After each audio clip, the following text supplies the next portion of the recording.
2026년 1학기에 닫힙니다. 새학기 특별 새벽기도에 오신 여러분들을 진심으로 환영합니다. 이틀밖에 안 되는 짧은 기간이지만 이 기간을 통해서 하나님께서 크신 은혜를 베푸실 줄 믿습니다. 이제 또다시 복잡한 세상으로 갈 시간이 왔습니다. 학생들은 학교로, 학원으로 또는 알바로 비빔밥 같은 세상에서 비벼질 시간이 왔습니다. 생각해보면 안타까운 일입니다. 우리가 기도해 줄 것밖에 없는 것 같습니다. 그렇지만 우리는 하나님의 자녀입니다. 이런 비빔밥 같은 세상에서 우리 자녀들에게 비법을 말해줘야 되는 것이 우리 모두의 의무이기도 합니다. 또한 우리는 학생은 아니지만 또 2026년 1학기에 접어들면서 이전에 경험치 못한 학생들과 같은 어려움에 직면할 수 있습니다. 이런 가운데서 우리도 이 문제를 해결할 수 있는 비법을 알아야 되는데 그것을 본문을 통해서 보도록 하겠습니다. 오늘 본시를 읽어보면 다윗의 고뇌가 느껴집니다. 아들인데 압살롬이 자기에게 반역을 했습니다. 왕위를 빼앗았습니다. 그것 때문에 마음이 아프지만 다윗이 마음이 아팠던 가장 근본은 아히도벨 때문이었습니다. 아히도벨은 다윗에게는 친구와 같았고 매우 가까워서 자기의 모든 것을 말하는 스승과 같은 존재였습니다. 그랬던 그가 배신했습니다. 배신감이 매우 컸습니다. 이 배신감에서 머무르지 않고 다윗에게는 더 큰 아픔이 있었습니다. 이것을 보면 우리는 역시 전도사님 이제는 화면으로 띄워주시고 역시 사람은 믿을 게 못 되는구나 하는 것을 다시 한번 느낄 수 있습니다. 여러분들도 많이 경험하셨죠? 사람은 믿을 대상이 아닙니다. 사람은 사랑할 대상인 것입니다. 다윗이 아히도벨의 배신에 대해서 굉장히 힘들어했는데 그 배신 때문만 아니었습니다. 아히도벨의 배신으로 인해서 다윗의 전 존재에 대한 신뢰가 흔들렸습니다. 그렇게 가까이 있었던 아히도벨이 배신하니까 나를 싫어해서 그런 건 아닌가 하는 생각을 가졌겠죠.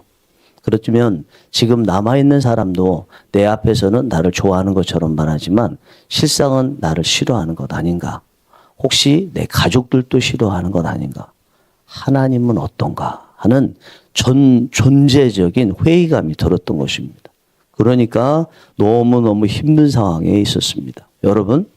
여러분들께서도 이런 경험을 하신 적 있으시죠? 별로 큰 잘못은 아닌데 조금만 잘못입니다. 근데 사람이 누군가 알았어요. 그때 부끄러움에 견딜 수 없었던 내 존재 자체가 의미가 없게 느껴지는 그런 경험을 하신 적도 있으시잖아요. 이런 때 어떻게 해야 되겠습니까? 여러분들은 어떻게 하시나요? 특별히 말씀을 준비하면서 느끼는 것은 부부간에 그렇습니다. 특별히 부부가 다툴 때는 남자 같은 경우에는 모든 것이 다 막혀 있는 것 같아요. 일이 손에 잡히지 않습니다. 이것을 존 그레이라는 사람이 화성에서 온 남자, 금성에서 온 여자라는 책에서 표현을 하기는 남자는 스트레스를 받거나 부부와 다툼을 갖게 되면 굴로 들어간다고 했습니다. 있겠다는 거죠. 너무 힘들다는 거죠. 쉬어버리겠다는 거죠. 그리고 무엇이 문제인지 한번 들여다보겠다는 것입니다. 저 같으면 이렇게 전 존재가 뿌리채 흔들리는 것 같은 느낌이 들 때면요. 일단 하나님 앞에 기도합니다. 그리고 책상에 앉습니다. 뭐가 도대체 이렇게 전 존재를 송두리째 흔드는 것처럼 복잡한가 하나씩 써보기 시작해요. 그런데 놀라운 것을 발견합니다. 써보면 그렇게 많은 복잡한 일들이 있었던 것 같았지만 실상은 몇 개 없더라는 것입니다. 그것을 발견합니다. 다윗은 어땠을까요? 다윗도 비슷했습니다. 오늘 말씀 보니까 다윗도 아히도벨의 배신으로 인해서 전 존재가 흔들리는 상황에서 광야로 도망가고 싶어 했습니다. 그리고 자기가 날개가 있다면 새처럼 날아서 저 멀리 도망가고 싶다고 표현을 했습니다. 그가 얼마나 힘들고 마음이 복잡했는지를 충분히 알 수가 있습니다. 그러다가 문득 한 가지를 깨달았어요. 비법을 아는 거예요. 이것으로는 안 되겠구나. 예전에도 알고 있었던 것인데 잊고 있었던 이 비법, 이것을 다시 기억해냈는데 그것이 오늘 본문의 말씀입니다. 22절 전체인데 같이 한번 읽어보겠습니다. 화면 띄우기는 쉽지 않죠? 네. 같이 읽겠습니다. 시작. 네 짐을 여호와께 맡기라. 그가 너를 붙드시고 의인의 요동함을 영원히 허락하지 아니하시리로다. 여기 보니까 네 짐을 여호와께 맡기라. 아, 하나님께 맡기면 되지 생각을 한 거예요. 여기 우리 한글 성경에 네 짐을 이렇게 돼 있지만 NIV 영어 성경에 보면 짐들이라고 되어 있습니다. 사실은 좀 전에 제가 설명한 것처럼 다윗에게는 짐이 하나가 아니었던 거죠. 아히도벨의 배신에 따라서 한두 가지가 문제가 아니라 많은 짐들이 있었습니다. 그런데 원어도 그렇고 우리 한글 성경에도 네 짐 하나인 것처럼 표현하고 있습니다. 어떻게 할 때요? 하나님께 맡길 때. 하나님께는 어떤 짐이든지 다 하나처럼 해결해 주실 수 있는 분이기 때문에 다윗은 본인에게 실질적으로 있는 짐은 한두 가지 아닌 많은 짐이었지만 짐 하나처럼 취급한 것입니다. 하나님께 드리면 이것을 하나님께서 다 해결해 주신다고 생각한 것입니다. 여러분들께서도 짐들이 많이 있으시죠? 그 짐들이 어떤 짐이든 하나의 짐처럼 하나님께 맡겨보세요. 하나님께서 기꺼이 맡아주실 것입니다. 그리고 기꺼이 해결해 주실 것입니다. 맡기는 순간 느끼는 것이 이 짐들이 복잡하지 않았구나. 단순했구나. 이것을 느끼시게 되고요. 그 순간부터 흔들리지 않게 될 것입니다. 그런데 다윗은 이 짐들을 여호와께 맡기라 우리 성경에 이렇게 표현되어 있는데 다른 식으로 표현했습니다. 그것은 던지라. 영어 성경을 보면 재밌어요. 던지라는 단어인 캐스트를 씁니다. 우리가 KBS, SBS, MBC, EBS, CBS 할 때 B가 다 들어가잖아요. 이게 브로드캐스팅이라는 거거든요. 브로드 하면 넓다는 뜻이고 캐스트는 던지다는 뜻입니다. 여기 방송이라는 것은 널리 송출을 한다, 던진다 이런 뜻을 가지고 있어요. 이 캐스트라는 단어가 그렇습니다. 이 다윗이 쓴 네 짐을 여호와께 맡기라 할 때 캐스트라고 한다면 일반적으로는 캐스트 2를 써요. 그거는 이제 던져버리는데 멀리 어딘가로 던져버리는 겁니다. 캐스트 to the wind. 바람에 다 던져버린다. 그래서 짐이 있고 염려와 근심이 있으면 다 던지고 있겠다는 거죠. 치워버리겠다는 거죠. 다윗도 그렇게 쓸 것 같은데 다윗은 그렇게 쓰지 않았습니다. 여러분 왜 다윗이 캐스트 2를 쓰지 않았을까요? 왜 던져버리듯이 잊어버리듯이 하지 않았을까요? 치워버리듯이 하지 않았을까요? 여러분들께서도 다 경험하셨죠? 던져버린다고 잊어버린다고 치워버린다고 문제가 사라지는 건 아니죠. 문제는 여전히 남아있을 뿐입니다. 그런데도 눈만 가린 거죠. 안 보면은 문제도 실제 사라지는 것처럼 착각을 하는 것에 불과하기 때문에 다윗은 그걸 쓰지 않았습니다. 뭐라고 썼을까요? 캐스트 on을 썼습니다. on은 딱 달라붙다죠. 캐스트 on him. 힘은 하나님입니다. 캐스트 on him이라는 것은 하나님께 이 문제를 쫙 달라붙어서 하나님께서 맡으시도록 한다는 거죠. 비록 본인에게서 이 문제가 떠나서 하나님께 갔더라도 여전히 남아있지만 하나님께서 맡으시면 다시 자신에게는 돌아오지 않는다는 것을 알았기 때문이죠. 하나님께 짐을 맡기면 하나님께서 완전히 다 해결해 주신다는 것을 알았기 때문입니다. 이거는 맡기는 데 있어서 차원이 다른 거예요. 제가 문제가 있으면 복잡하면 책상에 앉아서 문제들이 뭔지 하나씩 따져본다고 했는데 그 정도 차원이 아닌 것입니다. 그냥 바람에 던져버리듯이 잊어버리는 것과는 차원이 다른 것입니다. 눈에 안 보이도록 하는 것과는 옆에 치워버리는 것과는 차원이 다른 것입니다.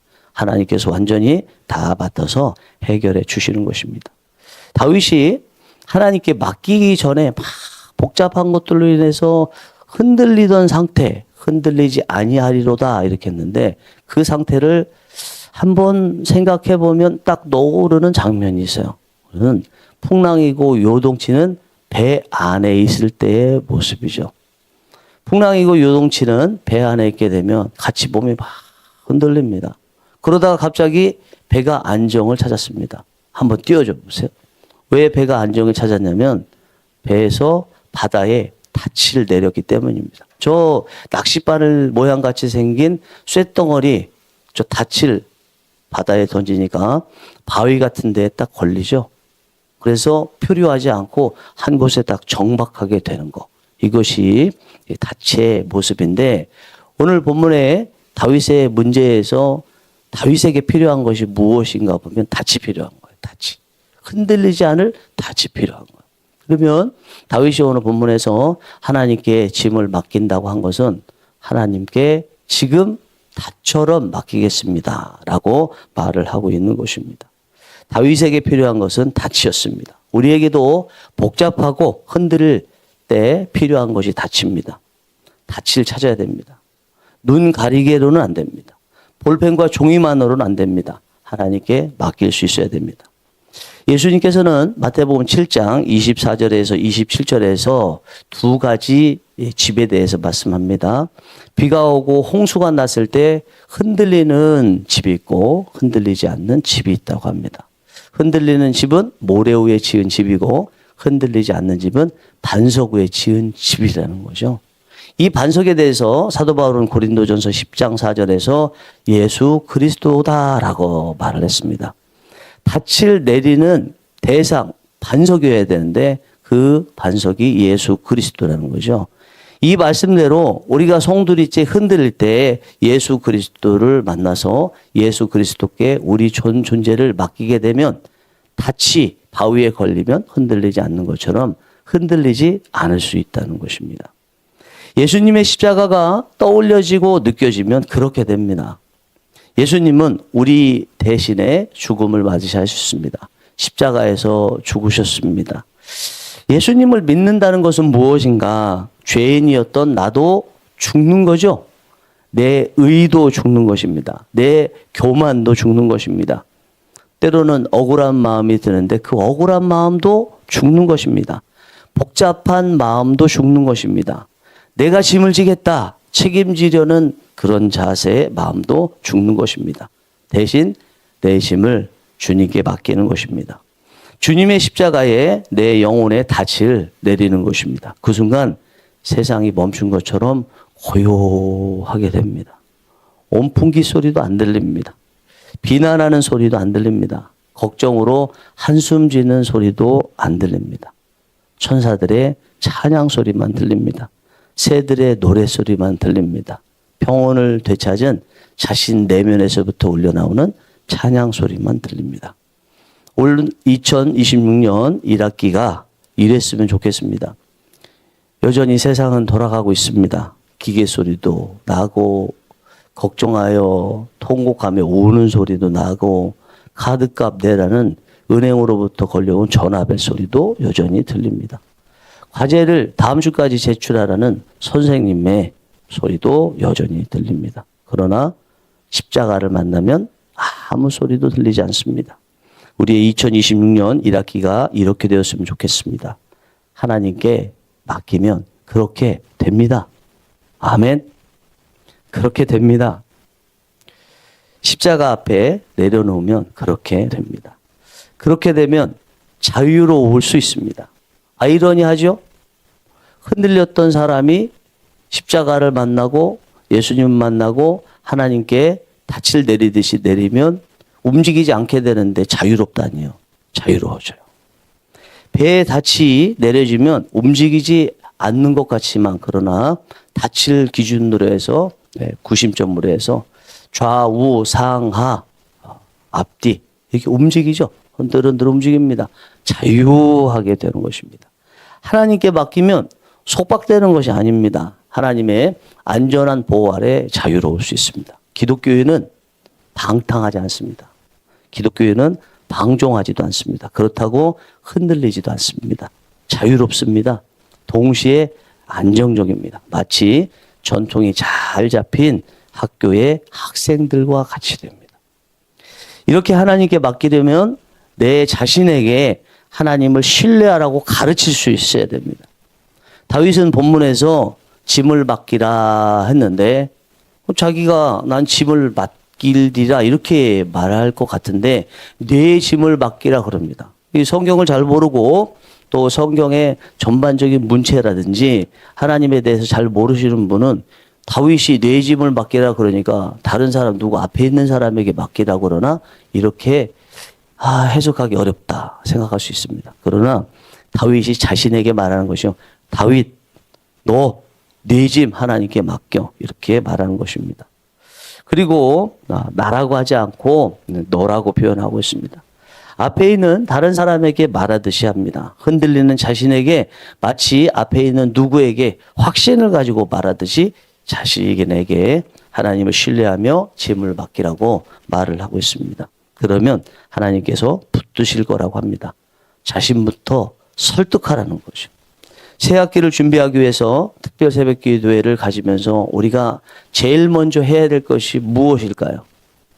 우리 자신에게 먼저 믿음을 가지라고 설득해야 됩니다. 그리고 확신을 가질 때까지 가르칠 수 있어야 됩니다. 2026년 1학기를 하나님께 맡기면 절대로 흔들리지 않아 라고 양성모가 목사야 이렇게 얘기할 수 있어야 되는 거예요.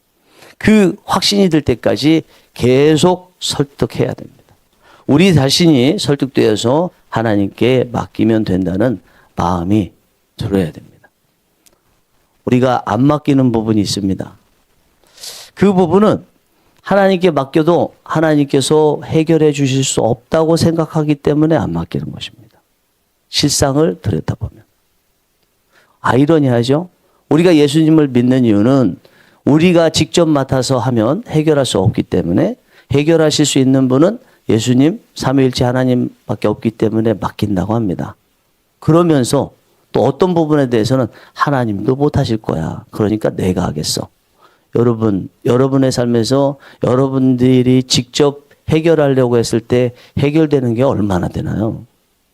해결되는 게 많은가요? 해결 안 되는 게 많은가요? 안 되는 게 훨씬 더 많습니다. 우리가 맡기지 않는 것은 결국은 아무리 하나님이라도 맡겨도 그 일만은 하실 수 없다고 생각하니까 자기가 하려고 하는 거거든요. 그 안에 불신이 깊이 자리하고 있는 것입니다. 맡기는데 가장 먼저 필요한 것이 바로 믿음인 것입니다. 다윗이 괜히 자기 자신을 향해서 네 짐을 하나님께 맡기라고 말한 것이 아닙니다. 다윗 너야 믿음을 가져야지. 그래야 하나님께 맡길 수 있지. 이 부분에 대해서는 하나님도 할 수 없다고 하는 불신의 마음 가지고는 맡길 수 없지. 다윗 너 자신 나 하나님을 믿어라 맡겨라 이렇게 말을 하고 있는 것입니다. 여러분들께서도 2026년도에 여러분 자신부터 설득하시기 바랍니다. 여러분 자신부터 가르치시기 바랍니다. 여러분 자신부터 믿음을 갖도록 만드시기 바랍니다. 사랑하는 특별 새벽기도에 오신 성도 여러분, 귀한 시간에 와주셔서 감사합니다. 제가 최근에 주보에 우리 함께 기도하는 기도 제목 중에 새벽기도에 몇 명 이상 오게 하여 주옵소서. 기도문 올린 거 보셨죠? 몇 명이었어요? 5명이었죠? 저 빼고 5명 오셨네요. 앞으로 여러분들도 계속 오시고 다른 분들도 계속 오시는 은혜가 있기를 원합니다. 이번 학기에는 여러분들부터 자신부터 설득하시는 시간이 되었으면 좋겠습니다. 믿음을 갖게 만들리라 다칠 하나님께 내리라고 설득하시는 시간을 가지시기 바랍니다. 하나님께 맡기면 표류하지 않는다고 자유하게 된다고 분명히 말씀하시기 바랍니다. 그리고 제가 복잡한 일이 있으면 늘 책상에 앉아서 그 복잡한 문제들이 도대체 뭔가 정리하듯이 여러분들도 한번 그 방법을 쓰시는 것도 좋겠다고 생각합니다. 복잡하면 앉으셔서 하나님 앞에 하나님 복잡한 것들이 뭔가요? 맡겨야 될 짐들이 뭔가요? 여쭤보면서 한번 써보는 거죠. 그리고 여러분 자신을 위해서도 써도 좋을 것 같습니다. 종이에.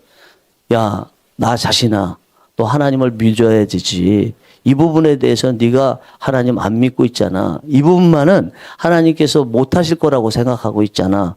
믿음을 가져 라고 하루에 한 번 정도는 이렇게 쓰시는 것도, 하루를 특별히 시작할 때 쓰시는 것도 하루 전체를 믿음으로 갔는데 큰 도움이 될 것이라고 생각합니다. 이번 특별 새벽기도회를 통해서 2026년도 1학기가 믿음이 커지는 기회가 될 줄 믿습니다. 여러분들을 응원합니다.